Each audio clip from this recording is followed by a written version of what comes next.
Hi, this is Chris Smith of Local Joe's. At Local Joe's, we help local business.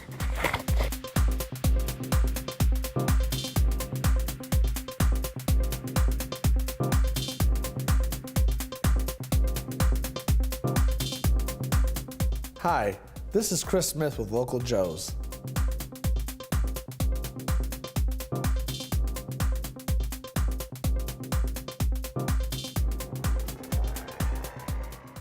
This is City Pulse Newsmakers, a weekly look at the issues and the people behind them in Greater Lansing. Brought to you by City Pulse, Lansing's weekly alternative newspaper. And now, here's your host, City Pulse publisher, Burl Schwartz. Good morning. What do the Tony Awards, which will be presented tomorrow night, and the new season at the Wharton Center have in common? Well, our guest, Michael Brand, the executive director of the Wharton Center. Mike, welcome back to the show. Yeah, thanks, Burl, for having me here. And Mike, I presume you're still an eligible voter in the Tonys? That's right, busy voter. A lot of shows being nominated this year. So. Yeah, indeed. Well, there are always a lot of shows, but we're going to talk later, find out what your predictions are. Okay. But I want to talk about the new season first. Okay. And I'm going to start by saying I'm most excited about Cabaret, which I've never seen. I've seen the movie, but I've never seen live. And I'll tell you maybe my most embarrassing showbiz story. When I was, and I forget which deli in Manhattan, but I noticed Joel Grey checking out. And I went up to him. This was after Cabaret, but before Chicago. Okay. And I asked him for his autograph, and then I said, "Because my parents love you." He you dated him right there. I dated him, and he was not pleased, to say the least. But I just listened to his. I listened on Audible.com to his autobiography, and the Cabaret stuff saved his career. Right. Yeah, it was one of those landmark career developments in an actor's life, which he's done a very good job. He was in Roundabout Theater's Anything Goes not that long ago either, that Sutton Foster starred in and won a Best Tony for actress in a revival. Yeah, Joel, he's very good. Very good stage actor. Terrifically talented guy, but you hear all these struggling actor stories, but I didn't realize he was like performing on a pier in New York somewhere. It was pretty. Actors have very colorful resumes. Yes, indeed. If they publish all of it. But this Cabaret production is a recreation of the one they did in the 2000. Mm-hmm. They had a tour in New York City in the late 1990s and went out in the 2000s. And they were redoing it. It was such a huge hit in New York. It ran in one of their theaters for a long time. It had a great tour. It did a couple years as a national company, then some as a non-equity. And so about 5-6 years later, they're just back out with it again. And we decided to pick it up because it was such a very successful, well-produced show. And it is being, people are responding well to it. Our subscriptions are filling up very well in that production. So we're happy too. It's really a landmark show. I was pretty young at the time in the 60s when it started on Broadway, but I didn't really realize how shocking it really had to be to the audiences then. Yeah, and I think the updated version is very spicy and still has that same effect a lot if you're not expecting some of the graphic parts of the theatrical interpretation. But it made a nice part of our annual artistic recipe to bring back, you want to bring back really good classics. And we had so many new shows this year. We got on the national tour of Fun Home, which took a little doing because normally when a show wins that many Tonys, they go out for multi-weeks only the first year, and then do the 1-week national touring market second year. But we snuck in. Some of that's because Lisa Crone, of course, is the local writer, and some of it's just I have a good relationship with the people that produce that show on behalf of the show's authors. So Fun Home and then Curious Incident of the Dog are two shows that have very limited tours going out as a Oh, really? national company. Yeah. We got on both of them. So we thought, well, we have Wicked Back and we have Gentleman's Guide and Beautiful. Gentleman's Guide and Beautiful are both, major. Beautiful is the Carole King story. Yeah, Carole King story, yeah. So Cabaret fit in just beautifully Yeah. for us this year. And then there's on our specials, the anniversary tour of Rent. Can you believe 20 years? I still think of that as a new show. It's actually still appearing locally this Yeah. weekend Yes. at Riverwalk. Yes, and then Mamma Mia is making The its farewell way around. tour. Yeah. How many times do you do farewell I know. tours, right? I'm thinking of Cher. Yeah, the right, endless yeah. farewell tour. Yeah, there's a number of music acts I remember over my 31 years in executive management. Well, farewell tour 5 years later, the final farewell tour. You just or keep going on. or Frank Sinatra's farewell tour followed by his comeback 3 years later. Yeah, right. Yeah, the hello tour. The hello tour. Yeah. Well, so you obviously have a reasonable number of choices you can make every season. What are you looking for? What's the balance? Well, we try to bring a sense of what's going on in New York to mid-Michigan. So I think a lot of our people that are interested here in our trading area in Broadway theater really want to see what's going on in New York. They want to have that here. And if we get on the national tours, which we have been, a lot of times they see some of the same casts here. And that just kind of creates a little more energy and enthusiasm for the industry here for us. People really like to see that quality here. But some of the revivals, like Sound of Music, was a really well-produced show. We were just on the pre-Broadway tour that it's so successful, it's still on the road. They're going to try and land in New York, but there's not a lot of theaters opening with all the shows moving in right now. So the Sound of Music this year that we're in was a really good addition for us. So we kind of call those titles the A titles. They're the ones that are the top box office titles. I think Cabaret is one of those. It's a little more contemporary, not quite the same genre as your Rodgers and Hammerstein, but it's still a great musical, and it's definitely going to go into the catalog forever and ever. So we try and get that mixture of new musicals that have won a lot of awards, that really have grasped the attention of the public around the world, and try and mix it in with some the best revivals that really are meaningful work, and we know they're being done by good producers. Sound of Music was done by the Rodgers and Hammerstein estate as a celebratory production, so they oversaw the whole thing from day one. So it was really an excellent creative team. You've got, you mentioned already the curious incident of the dog in the nighttime. I know the title. I don't know the show. What is this show? Well, it's about a young boy who's kind of a genius, mathematician, scientist type character, and he's on the spectrum. And so it goes through all the sensitivities of a real smart kid going through these challenges about trying to solve a murder of the neighbor's dog that happened at midnight. It's a real unique production, and we are definitely on the national tour. It's very short. This is a transfer from the National Theatre of Great Britain, and it's probably, I think, the longest running Broadway play in many years, if not ever. It's starting its third year after the Tonys. So this is not a musical. No, no.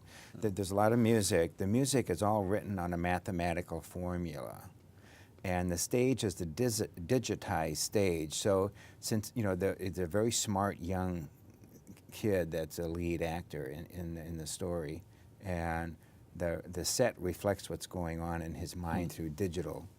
It's interesting you mention that, because if you look over your shoulder at this cover of City Pulse back here by Jack Hetherington, who's a retired math professor from Michigan State in his 80s, and at some point he decided to figure out how to do mathematical formula, reflect mathematical formulas through art. And that's an example of what his creative mind did. Digital formula, so to speak, in art. I saw in our radiology department here at Michigan State a scan from the top of an academic's brain and the scan from the top of a cellist's brain. And they wouldn't say who they were, but they were nationally renowned figures. Yeah. And they were playing a Brahms concerto of some kind. They didn't say what it was. and they showed pictures. We didn't hear any sound, just showed pictures of what was going on in the mind How of they the were professor reacting.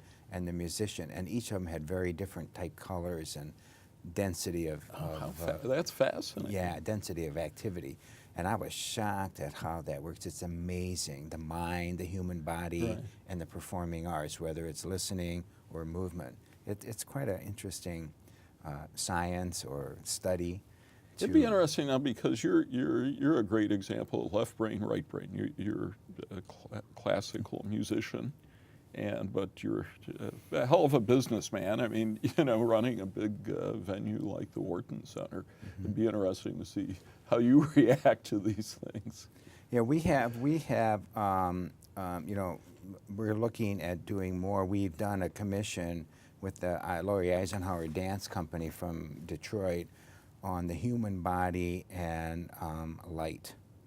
And they use laser lights and all kinds of different lights and how it really works with the body on a stage. We're trying to get more involved with our engineering and physics departments on further studies on these type of projects where you commission or look at existing work, but do it from the input of science. Well, let's get back to your season. So you've got Fun Home and Mamma Mia, and of course Rent, but there are a lot of gems that aren't Broadway. Right. And what are you excited about? Well, we have Sutton Foster back here. She's done a donor and a season announcement performance for us, and she's done a big benefit concert for our human medicine school a couple years ago, and has done some recital and teaching for us in Traverse City. And we haven't been able to get her back on our season, so she's going to basically open the season, the first big concert. That's great. So we're very excited. Since we had her here, she won another Tony Award and a whole plethora of drama desks and other awards. And she's got a real burgeoning TV career going on. She's currently right now filming in Los Angeles, and she's doing a video for us. So she gave us her name for our High School Musical Award.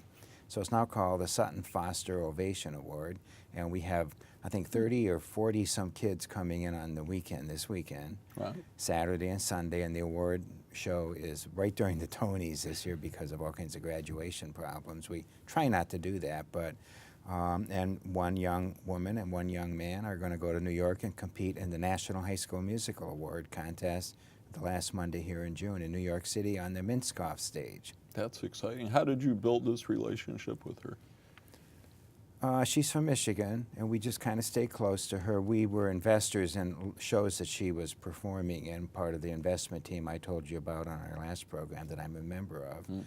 And just meeting her, and when we negotiated the deal for her to come out and do our donor event, we just kind of stayed close. She was, raised in Troy, Michigan, went to Troy High School, and accredits her success as a Broadway star, and her brothers, Hunter Foster, who's an accomplished actor on Broadway too, to the fact that they were born in the South. Her dad was a GM executive, and they moved to Michigan.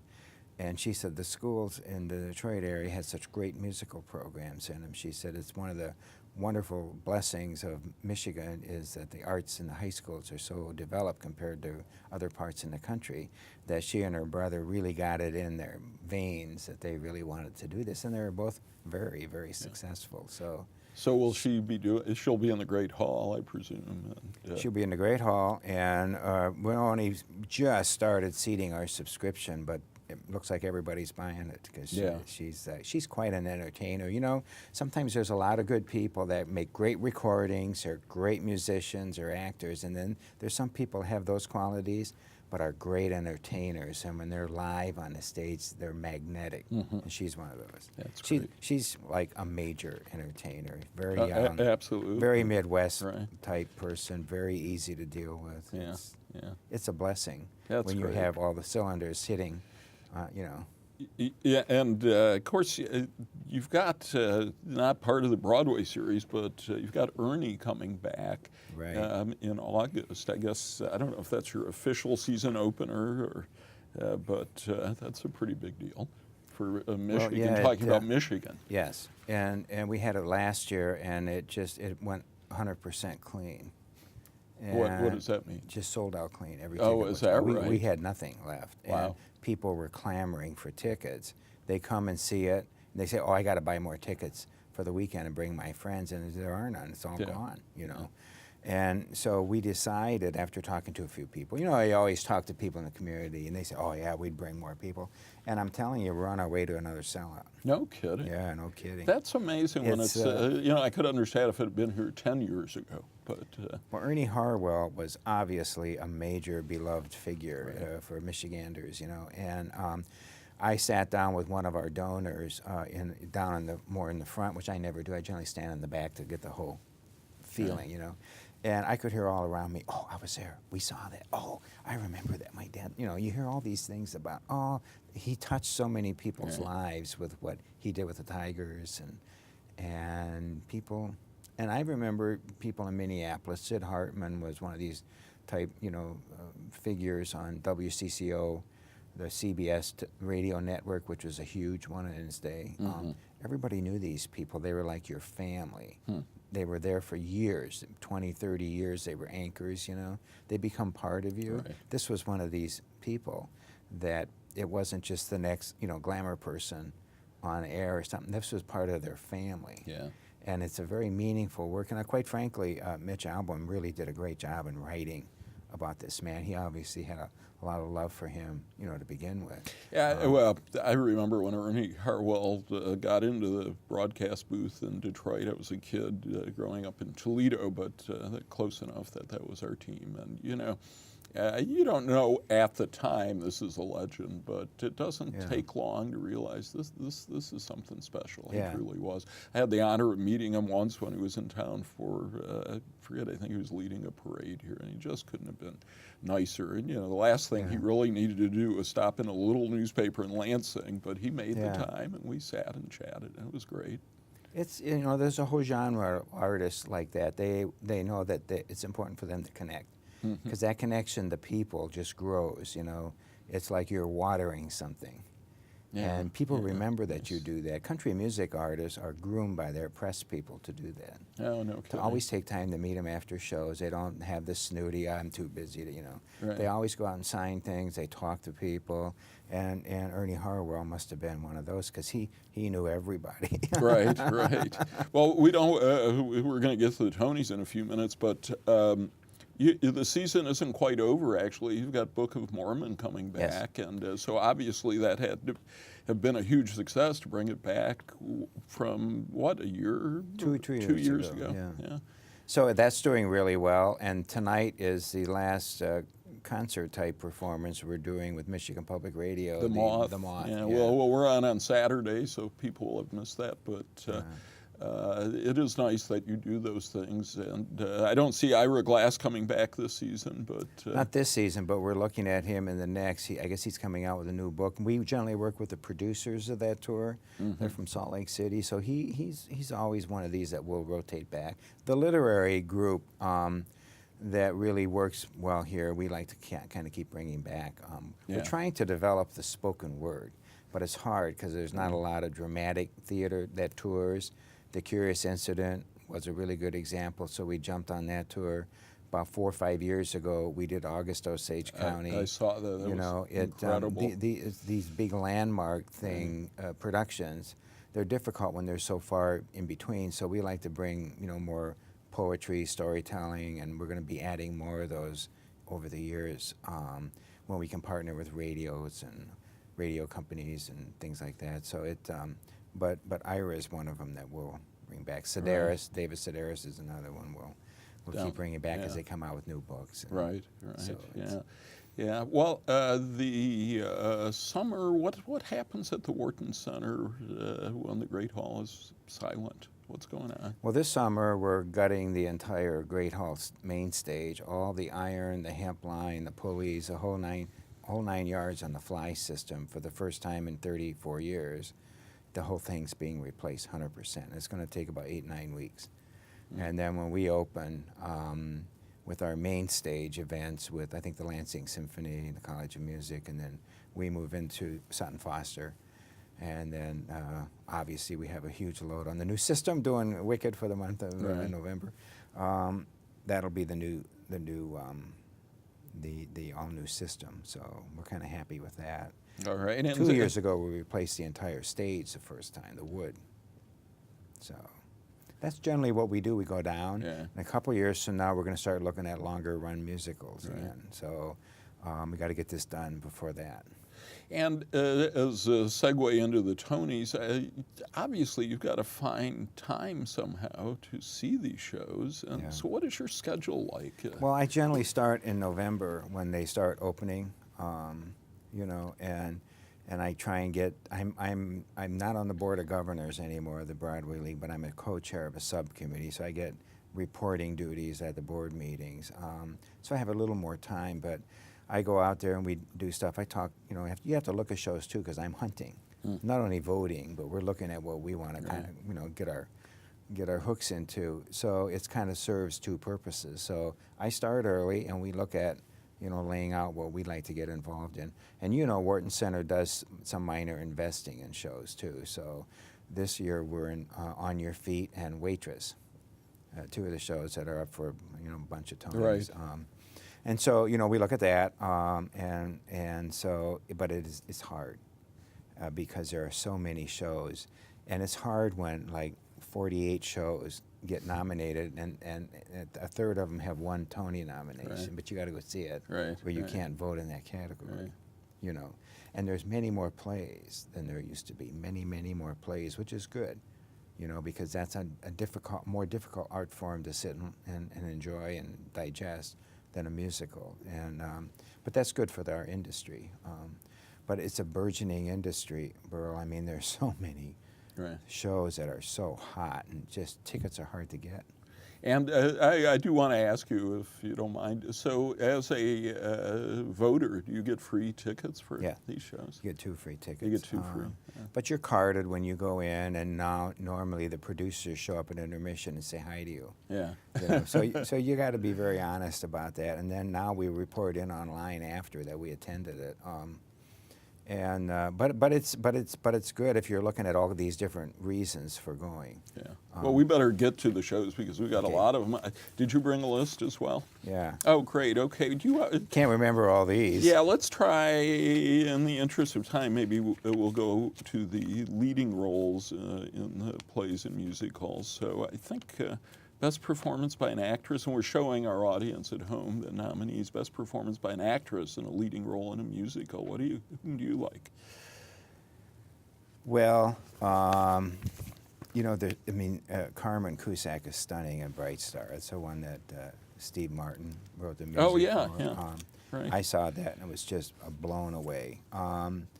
Philippa and Jessie Mueller is just stunning in Waitress. She won a Tony last year for Beautiful. The Color Purple is just dynamite. The 3 leads in there. I mean, everybody should win a Tony. And Laura did a great job, and She Loves Me. Yeah. I mean, all of them are just knockouts. So it's very difficult to Right. vote on that. You have a prediction? I don't. Okay. Jessie won last year. She's dynamite. She got brilliant reviews. Carmen Cusack is just amazing in this very touching musical. Cynthia just knocks the socks off. I don't know. I can't say. My gut would be, and I just may be allowed to. And Laura does a great job, and She Loves Me. It's a class. There's so many different styles here. Okay. So That's a toss-up. my gut would be Carmen or Jessie may win, but Yeah. it could be either Cynthia, because New York's really goo-goo over Color Purple. Okay, well, and leading man, actor in a musical, who do you like there? Lin-Manuel Miranda has become a big star. Mm-hmm. You realize he was a resident artist here in our institute 4 years ago. Oh, no. Yeah, he was here in East Oh, Hampton. that's great. And Nobody knew who he was. he's leaving the show soon, I believe. Yeah. Yeah, Which makes all the tickets go at a lowest price of $1,500. yeah, that's what I heard. Danny really makes the fiddler the show. It's a really unique. Alex Brightman, I think this is one of his first big leads in School of Rock. What he's created as that teacher is just really genius. Yeah, okay. It's Well, I don't want us to run out of time. Best performance by an actress in the leading role in a play. boy, there are some pretty amazing plays. Yeah. Again, you know, The Humans is a show that's actually thinking of going on the road. The response to that show is so hot. I think The Humans will probably take, Well, for best performance, though, and the actress. well, you know, in a play. Eclipsed got a very unique cast. Okay. My gut is looking at how Tony voters vote, because they don't all look at it the way we do on the road. Eclipse probably could run away with a bunch of those because the casts are really excellent. Yeah. Okay. Do they? Does it help that you're famous when, or do Tony when you're voting, like No. Jessica Lange No, or Michelle because a Williams? lot of them don't even get nominated. Okay. Sometimes that has nothing to do with it. We got in a leading role in by an actor in a play. We've got talk about Michigan. You've got Jeff Daniels, but Yeah. what do you think? Well, you know, he's done a great job in that. Yeah. People that saw that say you won't believe this has to be one of his best works, and it probably is.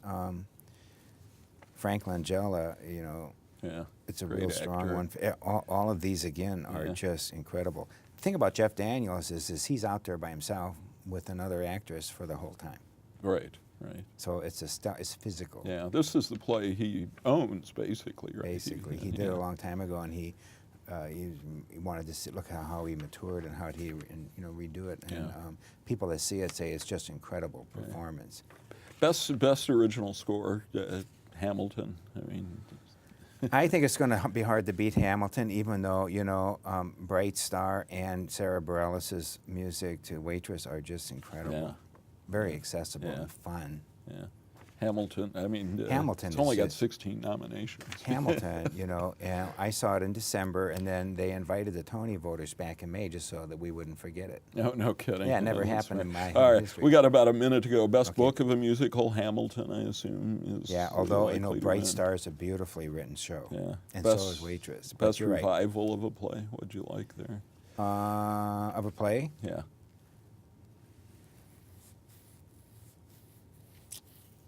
I don't know which one's going to do that. Okay. So some great revivals. Well, how about of a musical? We've got The Color Purple, Fiddler, She Loves Me, Spring Awakening. I thought Spring Awakening would, how it deals with people with handicaps. It's just incredible production. Yeah. But we'll see. Best play? The best play, I think it's going to be Eclipse of the Humans, and my gut would be The Humans. Okay. Best musical. It's going to be Hamilton. of It's course. just, And I have to say, and we got to go, but when I saw Meryl Streep imitating Donald Trump the other day, I thought somebody's got to write a musical. There's got to be something called Trump the Musical. Now, before we start Wicked, we have one of our comedy groups coming in, the Shakespeare Yes, Company, doing yes, a I saw political that. thing. So if you want to get some good impersonations of the candidates, you may want to make sure you get tickets for that. Michael, Thank you, Rand, Drew. thanks so much for being on. We'll see you next week.